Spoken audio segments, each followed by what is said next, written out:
Cerca Teleeuropa sul tuo Play Store o Apple Store e scarica la nostra app. Disponibile per tutti gli utenti Android e Apple. Ti aspettiamo. In primo piano la sanità, Calabria virtuosa nei vaccini, quanto disattenta negli screening oncologici e quanto emerso dal report di Cittadinanza Attiva. Vediamo. La Calabria crede nei vaccini. Nella nostra regione il sistema di prevenzione funziona bene, quanto emerge dal rapporto dell'Osservatorio civico su federalismo in sanità, presentata oggi da Cittadinanza, Tribunale per i diritti del malato.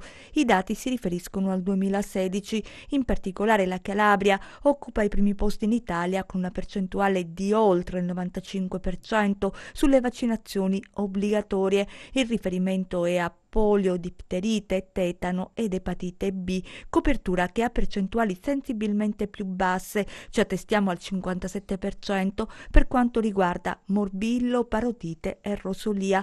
Il vero problema resta la prevenzione oncologica. Secondo quanto emerso dal report, gli screening oncologici sono praticamente sconosciuti, non si raggiunge la soglia minima. A certificarlo è la Corte dei Conti, che assegna alla Calabria la maglia nera insieme a Puglia, Campania e Sicilia. Va molto meglio invece in Abruzzo, Molise e Piemonte. Nonostante gli sforzi delle aziende sanitarie locali, si fa ancora resistenza agli screening, esami in alcuni casi salvavita, perché i cittadini, soprattutto al sud, si oppongono. Resta la domanda, insieme ai moniti di esperti che ripetono in maniera ossessiva che la prevenzione passa attraverso frequenti controlli e uno stile di vita sano. Cerca Teleeuropa sul tuo Play Store o Apple Store e scarica la nostra app.